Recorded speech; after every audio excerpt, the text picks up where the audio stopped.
Hello friend, welcome back to you my YouTube channel Pandey ji educational. आज के इस class में हम लोग देखेंगे क्लास 10th का एक महत्वपूर्ण पार्ट, चैप्टर नंबर 6 जो है जनन। इसके बारे में हम लोग जानेंगे जनन क्या है, जनन किसे कहते हैं और इसके कितने पार्ट हैं।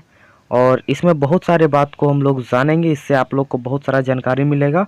और बोर्ड एग्ज़ाम 2023 की दृष्टि से ये बहुत इम्पोर्टेंट हो जाता है, क्योंकि बोर्ड एग्ज़ाम में बहुत सारे क्वेश्चन इससे पूछे जाते हैं। तो आप लोग इस पूरे चैप्टर को ध्यान से समझिएगा, एक एक टॉपिक को समझिएगा, तभी आपसे सारे क्वेश्चंस सोल्व होंगे। तो देखिए, चैप्टर है जनन। इसका पहला पॉइंट जो यहाँ पर लिए हैं वो देखिए क्या है कि अपने जैसे जीवों को पैदा करना सभी जीवों का एक मुख्य लक्षण है। क्या? अपने जैसा जीव, जो जिस तरह का जीव है वो उसी तरह का संतान पैदा करता है। इस बात को आप लोग ध्यान रखिएगा, ये एक मुख्य लक्षण है किसका? सजीवों का।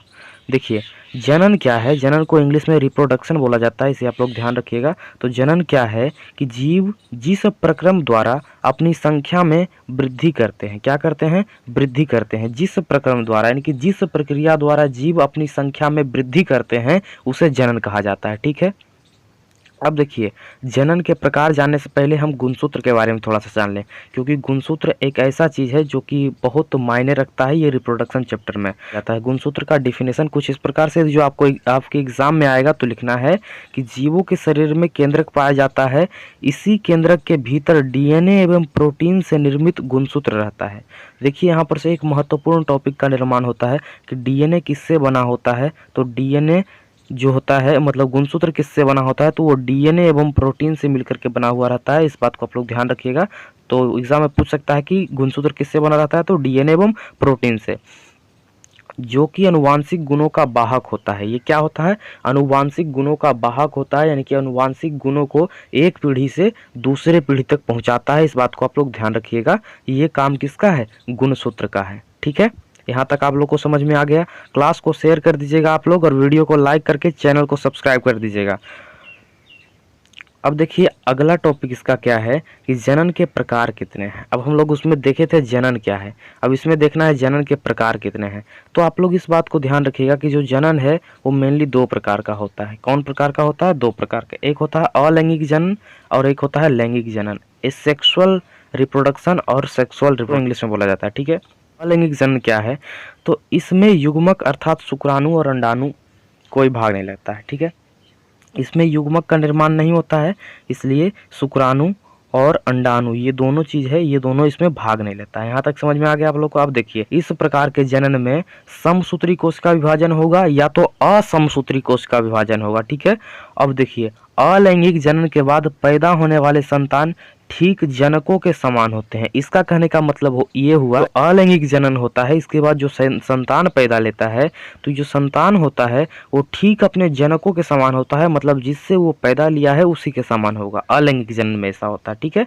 लेकिन लैंगिक जनन में क्या हो जाता है, इसको तो हम लैंगिक जनन में डिटेल से पढ़ेंगे, लेकिन अभी थोड़ा सा बता देते हैं। जो लैंगिक जनन होता है उसमें थोड़ा थोड़ा चेंजेस आते रहते हैं। जैसे पहला पीढ़ी में कुछ हुआ, दूसरा पीढ़ी में कुछ हुआ, तीसरा में कुछ हुआ, कुछ कुछ परिवर्तन आते रहते हैं। लेकिन अलैंगिक जनन जो है इसमें कोई परिवर्तन नहीं होता है। इसमें जो संतान होते हैं वो ठीक अपने जनक के समान होते हैं, मतलब उन्हीं के जैसा होते हैं 100%। इस बात को आप लोग ध्यान रखिएगा। अब क्या है अलैंगिक जनन में, इसको देखते हैं थोड़ा सा ध्यान से, कि इसमें निषेचन की जरूरत नहीं पड़ती है। अलैंगिक जनन में निषेचन का जरूरत नहीं पड़ता है, इस बात को आप लोग ध्यान रखिएगा। ठीक है। अलैंगिक जनन में निषेचन का जरूरत नहीं पड़ता है। ज्यादा संख्या एवं कम समय में जीवों की उत्पत्ति होती है इसमें। अलैंगिक जनन में क्या होता है कि ज्यादा संख्या में और लेकिन कम समय में, कम समय कम लगता है लेकिन संख्या अधिक रहता है।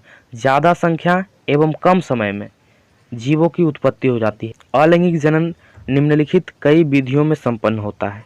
पहला विखंडन है। खंडन के द्वारा ही मुख्य रूप से एक कोशिकीय जीव जनन करते हैं। अलैंगिक जनन निम्नलिखित कई विधियों से संपन्न होता है, जिसमें पहला है विखंडन, और विखंडन के द्वारा ही मुख्य रूप से एक कोशिकीय जीव जनन करते हैं, जैसे अमीबा, पैरामीशियम, जीवाणु, एक कोशिकीय शैवाल, युगलिना इत्यादि। ठीक है। विखंडन क्या है? तो विखंडन के द्वारा ही मुख्य रूप से एक कोशिकीय जीव जो हैं वो जनन करते हैं। ये बात को आप लोग ध्यान रखिएगा। जैसे अमीबा हो गया, पैरामीशियम हो गया और युगलिना हो गया, और शैवाल इत्यादि जीवाणु हो गए, इस बात को आप लोग ध्यान रखिएगा। तो विखंडन क्या है, आज के इस क्लास में हम लोग यहीं तक देखेंगे। आज के इस क्लास में हम लोग देखें जनन क्या है, जनन कितने प्रकार के होते हैं और चर्चा की। अगला क्लास में हम लोग देखेंगे कि अमीबा में कैसे क्या जनन होता है। फिर देखेंगे पुष्पीय पौधे में लैंगिक जनन कैसे होता है, परागन क्या है, स्वपरागन क्या है, पर परागन क्या है, ये सारे बात को हम लोग जानेंगे। निषेचन क्या है, फिर उसके बाद अगले टॉपिक में हम लोग देखेंगे। तो आप लोग चैनल पर बने रहें और इसी तरह के पार्ट आप लोग के लिए आते रहेंगे। तो आप लोग इसके लिए वीडियो को लाइक करके चैनल को सब्सक्राइब कर सकते हैं और क्लास 10th के सारे ऑब्जेक्टिव क्वेश्चंस आप लोग को मिलेंगे इस चैनल के माध्यम से, जो कि आपके बोर्ड एग्जाम में बहुत मददगार होंगे। तो आप लोग हमारे साथ इस चैनल पर बने रहें। चैनल पर पहली बार है तो चैनल को सब्सक्राइब करके बेल आइकन को जरूर प्रेस कर दें। थैंक यू, धन्यवाद।